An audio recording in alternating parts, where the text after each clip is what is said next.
Welcome to Recaply X, your movie recap in a flash. We bring the drama, the action, and the twists. In minutes, our movie starts with Eddie, who is in a car repair shop, telling the shop owner to give him his car. But the owner refuses, saying, "Pay me for the repairs first." But his phone rings. It's his ex-wife, Emma, tries to scold him. As usual, he left his daughter in front of the school. Anyway, Emma, after she humiliated him, she ends the call. Eddie gets frustrated and storms out of the shop. He notices a girl's bicycle and asks one of the workers about it. The worker tells him it costs $75, but Eddie doesn't have the money. The worker gets annoyed and kicks him out. Desperate, Eddie notices a wallet on a table and steals it without much thought, only to find a small amount of money inside. He starts calling everyone he knows to borrow money, but either they hang up on him, don't answer, or ignore his requests for work. Frustrated, he decides to try stealing a few cars, but every time he tries, the doors are locked. He goes to a store and buys 3 lottery tickets, hoping his bad luck might finally change. He scratches the first ticket, no win. The second ticket, still no win. He tries his luck with more cars, but none open. Hungry, he buys himself a sandwich and calls his daughter, who is upset with him for leaving her stranded outside the school. He apologizes, saying, "I'm sorry," to which she replies, "I love you no matter what, Dad, but please don't be late next time." While talking to his daughter, he turns into a side street and notices an expensive-looking car. He ends the call with his daughter and tries the car door, which surprisingly opens easily. He gets inside and starts searching for anything he can steal, but finds nothing except a pair of sunglasses. Whenever someone walks by, he ducks to avoid being seen. When he tries to leave, he realizes he's trapped inside. The doors and windows won't open. Worse, the car is bulletproof, so the glass can't be broken. He panics, banging on the doors and windows, but it's no use. Even when he screams for help, no one outside can hear him. Suddenly, the car's internal communication system rings, but Eddie doesn't answer. To his horror, he notices surveillance cameras inside the car and realizes someone is watching him. He searches the car for something to break the glass and finds a tire iron. He tries to smash the windows with it, but it doesn't work. He keeps trying until he injures his arm. Meanwhile, the communication system keeps ringing, but he ignores it. He takes out his phone and tries calling the police to turn himself in,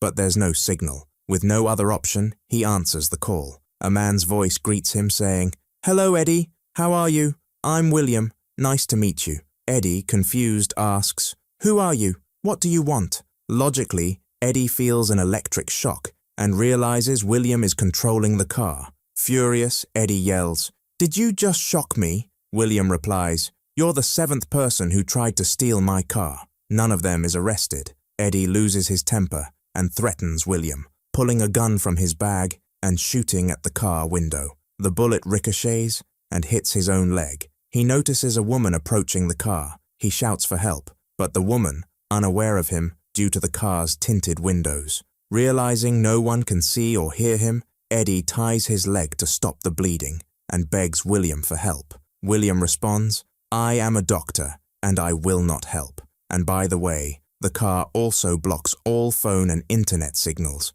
and it's bulletproof, as you've already discovered." Eddie curses the car, and William, only to be shocked again. He reluctantly apologizes, saying, "I'm really sorry, I won't do it again." William, sensing insincerity, shocks him again. Eddie, realizing he has no choice, pretends to be deeply remorseful, and William finally softens, saying, "Let me tell you a bit about myself. I'm William, a widower. My wife passed away a few months ago, and I was born in a small town called Wales. At that time, Eddie is no longer able, and he faints, waking up later that same night due to the sound of rain falling on the car. At that moment, he finds his hand and leg tied with a pressure bandage and realizes that William turned out to be a good doctor, having removed a bullet from his leg and treated the wound on his arm. Eddie feels very thirsty, but the bottle of water he had with him is empty. He searches through his bag, but finds no food in it.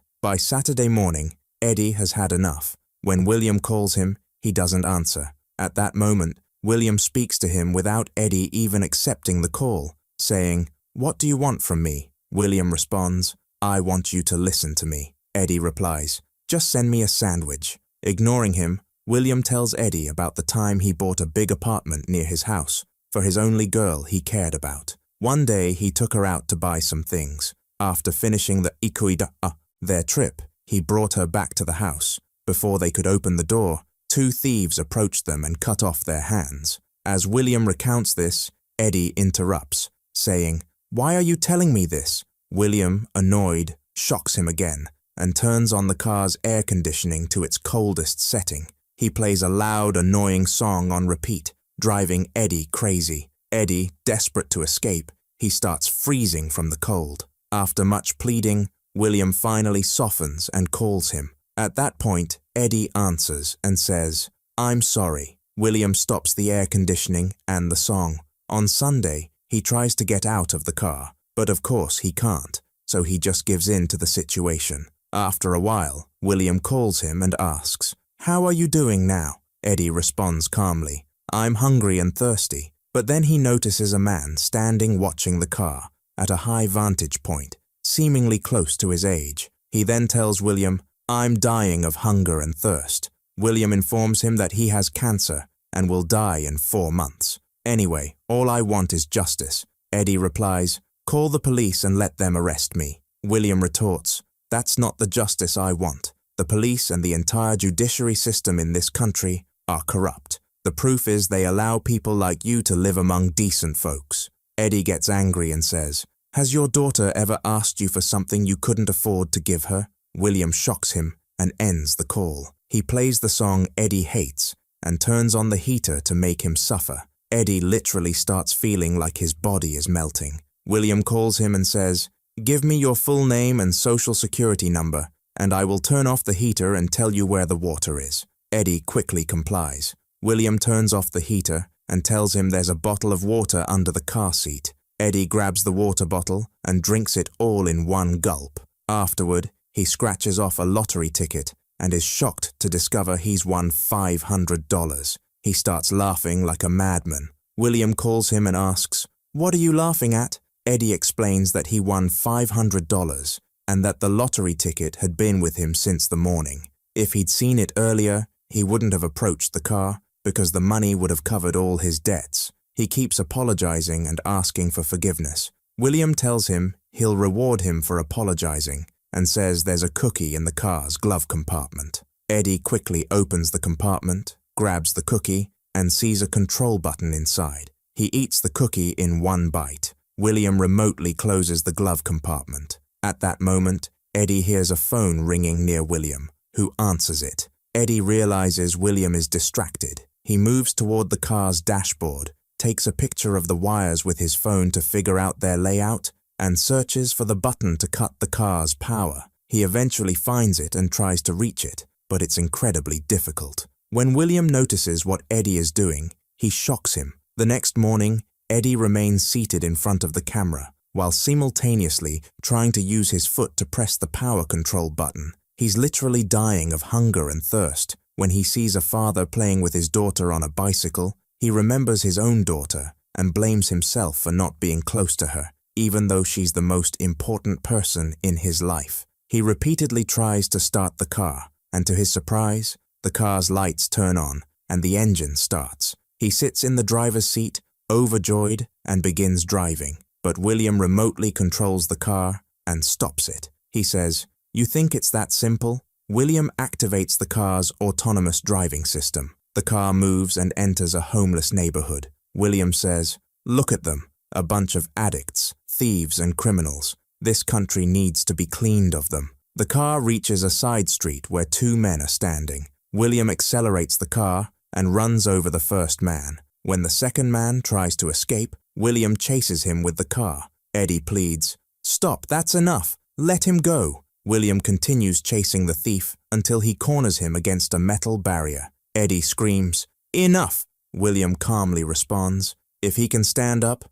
I'll let you out of the car." As soon as the man stands, William finishes him off. Eddie exclaims, "Let me out of here, that's enough." William drives the car at an insane speed to a garage. where he takes it to the rooftop and parks it precariously close to the edge. At that point, Eddie falls consciousness. He wakes up Tuesday morning to find the car driving calmly through the streets. William tells him, "I went to Amy and Sarah's house." Eddie panics and asks, "What do you want from them? Leave them alone." Suddenly, he realizes he's in the street near Sarah's school. He sees Sarah riding her scooter toward home. William controls the car to follow her. Eddie begs, "Please, not my dot. Irazrenia. Пожалуйста, не моя дочь." He watches Sarah on her scooter and pleads with William to leave her alone. William says, "If you don't want me to harm her, take the gun and kill yourself." Eddie takes the gun and points it at himself. He fires the bullet, but it turns out there are no bullets,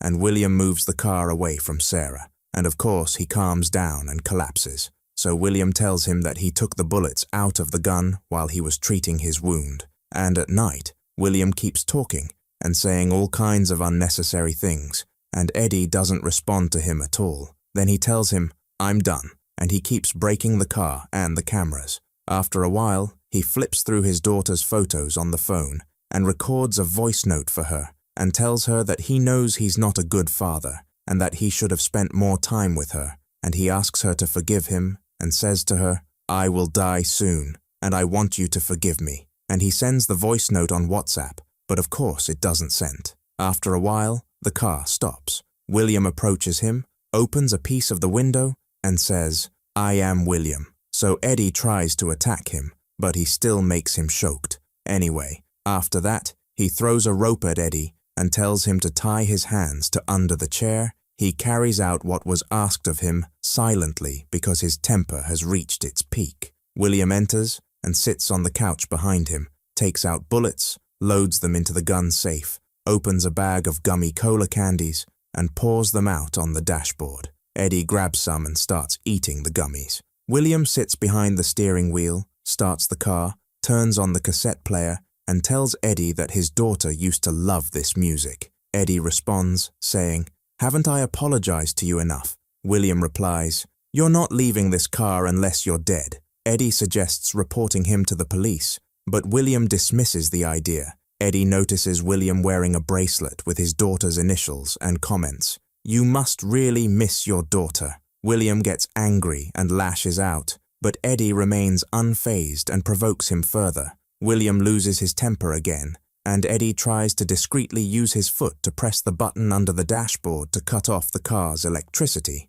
At the same time, he asks William about what happened to his daughter. William reveals that thieves shot his daughter after taking everything they had, all for $1,500. Eddie responds, "And you think what you're doing to me will bring justice for your daughter?" William, enraged, pulls out his gun and threatens Eddie. At that moment, Eddie successfully disconnects the car's electricity, causing the car to veer off the mountain. A shot is fired, hitting William in the chest. When the car crashes to the ground, the phone signal returns, and the voice note reaches William's daughter. William loses consciousness, while Eddie manages to free his hands. When William regains consciousness, Eddie punches him, disarms him, and just before finishing him off, William's daughter calls. She asks about the message he sent her, and he tells her there was a problem, but it's resolved now. He promises to pick her up from school later that day. Meanwhile,